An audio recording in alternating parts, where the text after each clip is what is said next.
You probably think you know exactly how your cells make energy, right? You've been taught it a certain way, maybe in high school biology or even in college.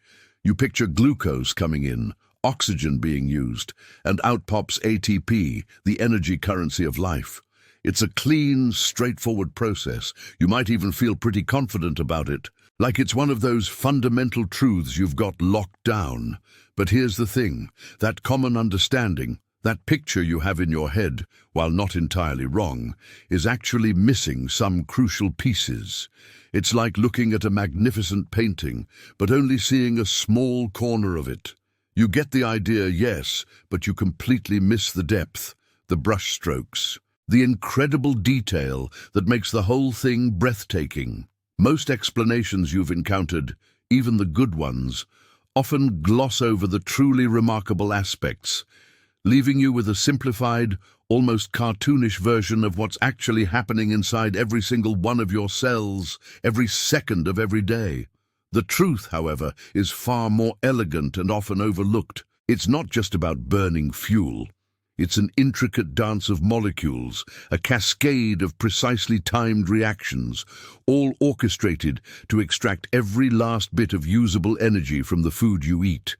It's a process so fundamental, so perfectly designed, that it underpins every single function of your body, from the blink of an eye to the beating of your heart, from thinking complex thoughts to healing a simple cut. Without this incredibly efficient and complex system, life as we know it simply wouldn't exist. It's the engine of life, ticking away constantly, and yet most people only ever get a superficial glance under the hood. We're talking about cellular respiration, and if you think you've got it all figured out, prepare to have your mind open to a level of biological sophistication you might never have imagined. This isn't just another biology lesson. This is an invitation to truly understand the very core mechanism that powers you.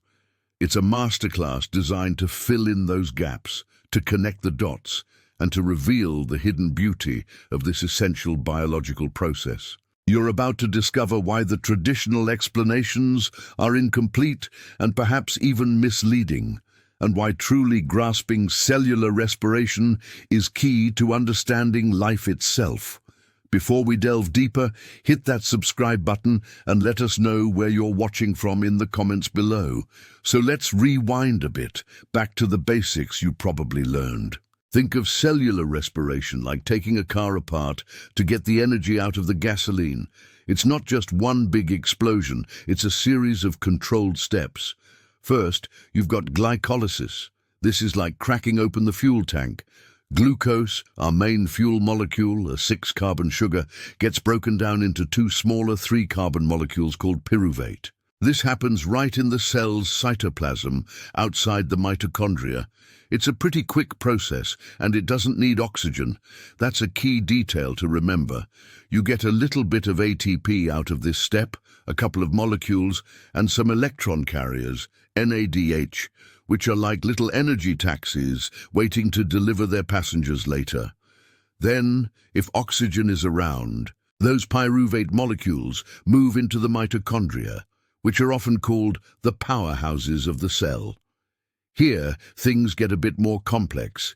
Each pyruvate is converted into something called acetyl-CoA, and then this acetyl-CoA enters the Krebs Cycle, or Citric Acid Cycle. Imagine this cycle as a sophisticated engine running in circles, systematically breaking down the fuel even further. In the Krebs Cycle, more ATP is generated, but more importantly, a lot more of those electron carriers, NADH and FADH2, are produced. These carriers are absolutely crucial. They're holding on to a lot of potential energy, like charged batteries. Now, here's where many basic explanations start to falter or oversimplify. They often jump straight to oxygen is needed and ATP is made. But they miss the crucial middle steps. One common misconception is that glycolysis is the main energy-producing step. While it does produce ATP, it's a tiny fraction compared to what comes next. Another oversimplification is the idea that oxygen is just there to burn the glucose directly. It's much more nuanced than that. The real missing links, the emotional cracks in our understanding, often lie in the details of the electron transport chain and oxidative phosphorylation. Textbooks might mention electron carriers, but rarely emphasize their critical role as the bridge between the initial fuel breakdown and the massive ATP production. They might not fully explain that these NADH and FADH2 molecules aren't just random byproducts. They are loaded with high-energy electrons that are essential for the final stage. These electrons are passed down a series of protein complexes embedded in the inner mitochondrial membrane, much like a bucket brigade. As they move from one complex to the next, they release small bursts of energy. This energy isn't directly used to make ATP. Instead, it's used to pump protons, which are just hydrogen ions, from the inner compartment of the mitochondria into the space between the inner and outer membranes. This creates a high concentration of protons in that space, like water building up behind a dam. This proton gradient, this difference in concentration, is a massive store of potential energy. And this is where the magic truly happens, a detail often glossed over.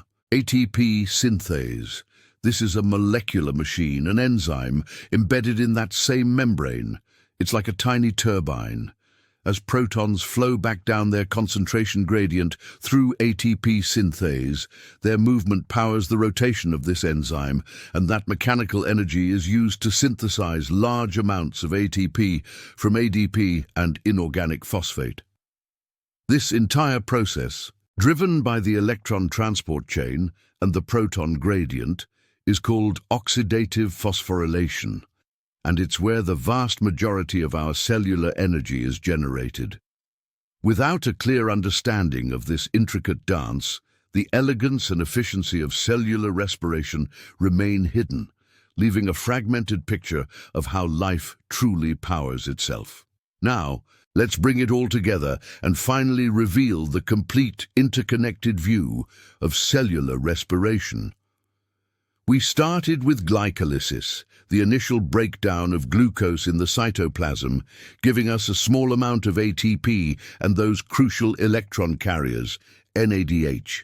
Then we moved into the mitochondria, where pyruvate was converted to acetyl-CoA, feeding into the Krebs cycle. This cycle, a true metabolic hub, generated more ATP, but more significantly, it loaded up even more electron carriers, both NADH and FADH2. These carriers, remember, are like charged batteries, full of high-energy electrons. The turning point, the moment where all these pieces snap into place, is the electron transport chain and oxidative phosphorylation. This isn't just an add-on, it's the grand finale, the most efficient part of the entire energy production system. All those electrons from NADH and FADH2 are dropped off at the electron transport chain. Imagine a complex series of tiny molecular machines, each one passing the electron to the next, like a relay race. With each handoff, a little bit of energy is released. This energy isn't wasted. It's cleverly used to pump protons across the mitochondrial membrane, creating a steep concentration gradient. Think of it like building up water behind a dam, storing vast amounts of potential energy. And then comes the star of the show, ATP synthase. This incredible enzyme is a molecular motor.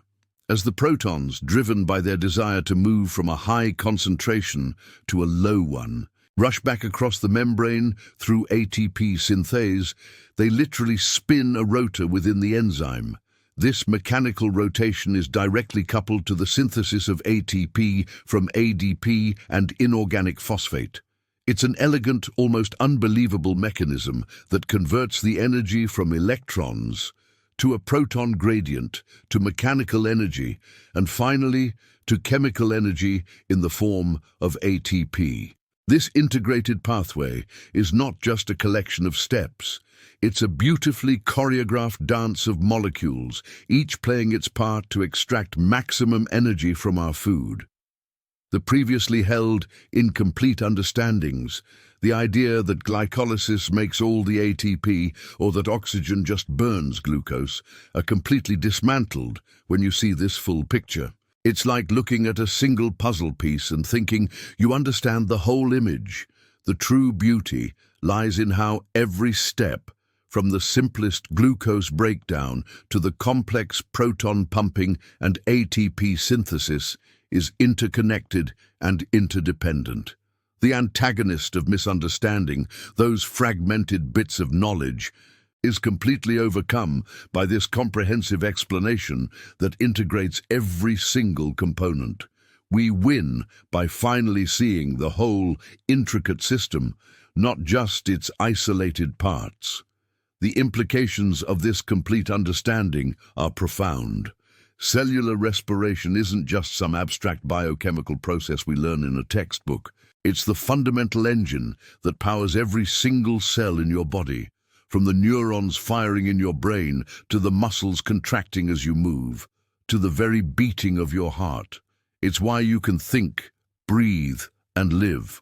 When this process goes wrong, whether due to genetic mutations, toxins, or disease, the consequences can be devastating, impacting everything from aging to neurodegenerative disorders and cancer. Understanding cellular respiration connects us to the very core of what it means to be alive, explaining why a lack of oxygen is so critical, why certain diets affect our energy levels, and how our bodies cope with strenuous exercise. It highlights the universality and fundamental importance of this process, making it deeply personally relevant to every single one of us.